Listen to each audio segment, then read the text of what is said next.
Assalamu alaikum guys, I hope you all will be fine and this is second part of our Umrah journey vlog। और guys next day हम लोग हरम शरीफ की तरफ जा रहे थे और हमने एहराम नहीं बांधा था, तो हमें बिल्कुल आइडिया नहीं था कि एहराम के बगैर हरम शरीफ में एंटर होने नहीं देते। तो फिर हम पिछले साइड से मस्जिद की तरफ एंटर हो गए थे। कुरान पाक हमने पढ़ा, ज़ोहर का टाइम हो गया था तो ज़ोहर की नमाज़ के लिए हम आए थे बेसिकली। तो मैं आप लोगों के साथ शेयर भी कर देती हूँ ज़ोहर की अज़ान, ताकि आप सब लोग भी सुने हरम शरीफ की अज़ान और हमें दुआओं में याद रखें।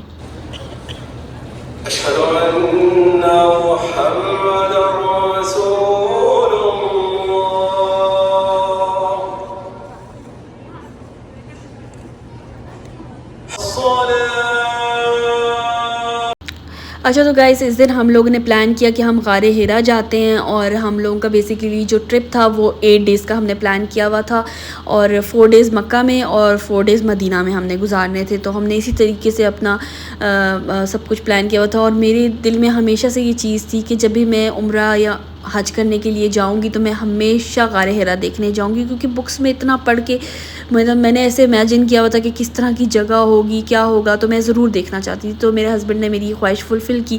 यहाँ पे आप मेरा हाथ देख सकते हैं, मेहंदी लगी हुई है ताज़ी ताज़ी मेरे हाथों के ऊपर, क्योंकि एक हफ़्ते के बाद ही हम लोग शादी के आ गए थे उम्रा पे और मैं बस इस्तग़फ़ार का जिक्र करते हुए आ रही थी। और ये गाइस यहाँ पर एक शॉपिंग सेंटर था नीचे, जहाँ पे काफ़ी बुटीक्स थे और बहुत सारी खाने पीने की जगह थी।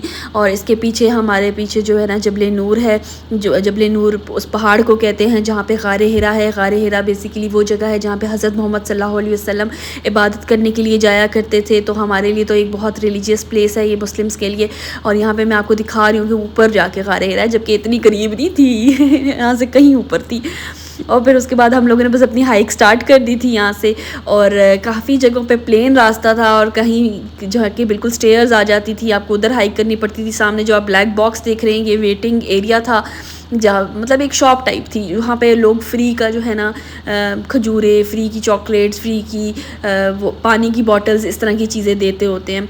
तो हम लोगों ने भी वहाँ से पानी पिया था। हमसे गलती हो गई थी, हम पानी की बोतल नहीं लेकर आए थे अपने साथ, तो बस हमने वहाँ से ही फ्री का पानी मिल गया था। यहाँ पे मैं आपको दिखा रही हूँ जबल नूर का, यहाँ से पूरा व्यू पॉइंट नज़र आ रहा है कि किस तरह से मक्का है। वो सामने आप देख सकते हैं, क्लॉक टावर भी वहाँ पे नज़र आ रहा है। और इस एरिया का भी कुछ नाम है जो कि मुझे भी एग्जैक्ट याद नहीं रहा कि क्या है, लेकिन मैंने जितनी अपनी रिसर्च की है 364 मीटर ऑलमोस्ट ये ऊंचा पहाड़ है। और यहाँ पे इतने बुज़ुर्ग लोग आए हुए थे, जहाँ पे आप थकते हो वहाँ पे मैं तो अपने बुज़ुर्गों की तरफ देखती थी और मुझे मोटिवेशन मिलती थी कि यार ये जब चढ़ सकते हैं तो हम तो जवान हैं, हम तो चढ़ ही सकते हैं। फिर ऊपर यहाँ पे लीमू पानी मिल रहा था, तो हम लोगों ने पानी हमारे पास ख़त्म हो गया, फिर हमने लीमू पानी पी लिया।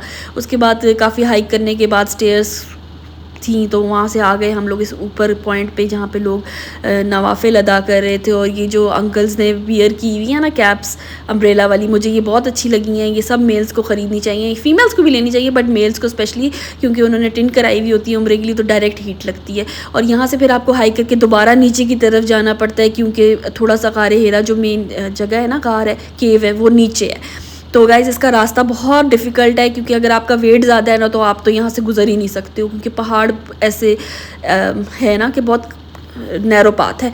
और यहाँ पे मैंने इसीलिए रिकॉर्ड किया कि मैं आप लोगों को दिखा सकूँ। जब मैं आपको सब कुछ दिखा रही हूँ तो मैं आपको ये चीज़ भी दिखाऊंगी कि हाइक बहुत टफ़ है और यहाँ से गुज़रना भी, लेकिन ये आपके दीन पे, आपकी जो है ना नीयत पे डिपेंड करता है। और गाइज़ ये बेसिकली जगह है जहाँ पे आपको नवाफिल अदा करने थे। रश बहुत ज़्यादा थी, तो इसलिए हर कोई यही बोल रहा था कि सबको मौका मिलना चाहिए और बस 2 नवाफिल अदा करो बस। उसके बाद हम वापस जा रहे थे तो मुझे कैमल्स नज़र आ गए, तो बहुत प्यारे लग रहे थे। और आप मेरे हस्बैंड की स्पीडों से देख सकते हैं कि हम लोग किस तरह से भागते हुए उतरे हैं नीचे। और इतनी प्यास, इतनी भूख लगी हुई थी हम लोगों को कि पत्थर भी हमारे सामने आते तो हम खा लेते हैं। तो उससे पहले आके हमने पानी पिया, ड्रिंक्स ली, फिर हमने खाना खाया। और उसके बाद थोड़ा सा हम लोग ये सेंटर में घूमे थे। हमने शुरू में ये सेंटर नहीं घूमा था क्योंकि हमें ये लगता था कि शायद एनर्जी वेस्ट हो जाएगी। फिर उसके बाद हम लोग वापस चले गए, क्योंकि नहाना था, शावर लेना था, पसीना आया हुआ था, फिर नमाज अदा करनी थी। तो ज़ाहिर बात हम अपने होटल चले गए थे। और गाइज़ फिर हम लोगों ने नेक्स्ट डे अपना डे स्टार्ट किया था और उस दिन हम लोगों ने अपना उम्रा सेकंड परफॉर्म करना था। तो उसकी नीयत बांधने के लिए आपको मस्जिद आयशा जाना पड़ता है। तो हम मस्जिद आयशा ऊपर से चले गए थे और वहाँ पर जाके मैंने तो जल्दी जल्दी 2 नवाफिल अदा कर लिए थे।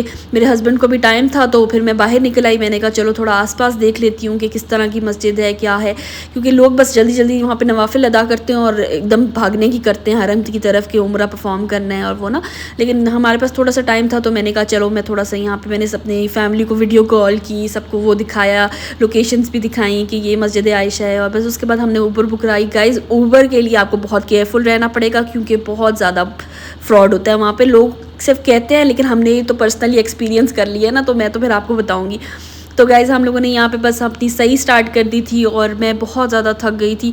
मतलब पहले उम्रे की बनिस्बत सेकंड उम्रा ज़्यादा आसान था क्योंकि फ़र्स्ट उम्रे वाले दिन आप ज़रा ट्रैवल करके आते हो तो वो एक अलग होता है, लेकिन सेकंड उम्रे पे भी आपको ज़ाहिर बात है थकावट तो होती है। सही इसलिए मुश्किल होती है क्योंकि शायद हम लोग नंगे पाँव होते हैं और नंगे पाँव नॉर्मली हम चलते नहीं हैं। लेकिन अल्हम्दुलिल्लाह हमारा सेकंड उम्रा यहाँ पे कंप्लीट हो गया था। मगरिब की अजान होने का टाइम हो गया था लेकिन हमारा उम्रा कंप्लीट हो चुका था। तो हम यहाँ पे बैठ गए थे, इसके ऊपर फ़र्श के ऊपर बैठ गए थे, ठंडा ठंडा फ़र्श था और बस हमने अजान का इंतज़ार किया। यहीं पर मगरिब की नमाज़ अदा की और फिर उसके बाद हमने सोचा कि हम बाहर जाके कुछ खाएँगे पिएँगे और बस अपना फिर उसके बाद होटल जाएंगे थोड़ा रेस्ट करने के लिए और फिर इशा की नमाज़ अदा करेंगे। फिर मैं हरम की तरफ गई, वहाँ पे पिक्चर्स ली, सब फैमिली वालों की अपनी पिक्चर्स ली, हम लोगों ने खुदा हाफिज़ की। अब नेक्स्ट पार्ट हमारा मदीना का होगा, प्लीज़ अपनी दुआओं में याद रखिए।